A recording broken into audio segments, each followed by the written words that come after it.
And Cedar Hill ISD is one of many districts getting ready for a big year today. Yeah, Natalie Haddad is live in Cedar Hill this morning. And Natalie, a huge part of students heading back to class is actually physically getting them where they need to go.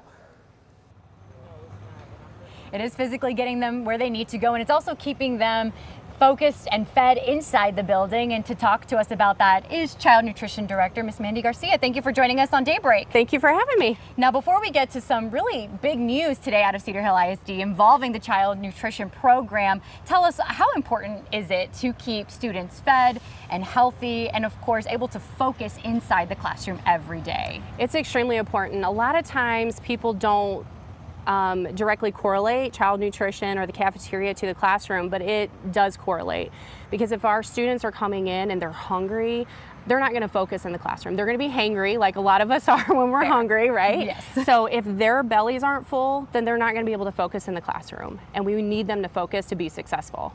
Absolutely. And Cedar Hill ISD had a really big goal for this school year, and we were just talking about this off camera. You have some really exciting news to share to all of the parents who may not even be aware of this just yet. What is that?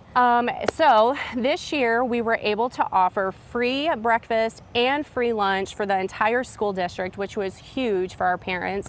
You know, financial hardships are everywhere. Sure. And so being able to offer this to take a little bit more burden off of the parents and off of the community was such a huge win for us. Our goal is, our motto this year is every student, every time, all the time. So we want to make sure that we can make sure these kids are fed. So by giving them free meals, it was such a huge win for us. So parents, if you don't know, it's free.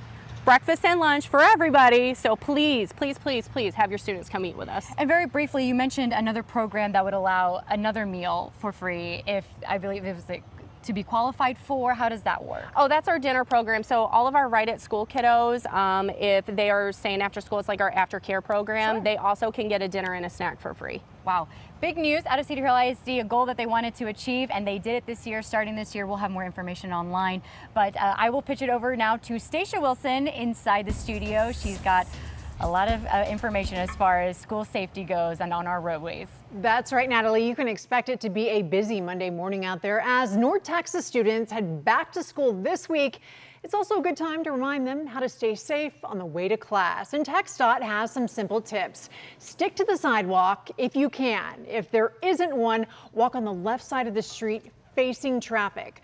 Only cross at intersections or marked crosswalks and listen to the crossing guard. Make eye contact with drivers before just stepping out in the street. And don't just assume that they see you. Look both ways before crossing the street, especially when getting off a bus or walking out from behind parked cars. And if they're on a bike or scooter, make sure that helmet is snapped on tight. Guys?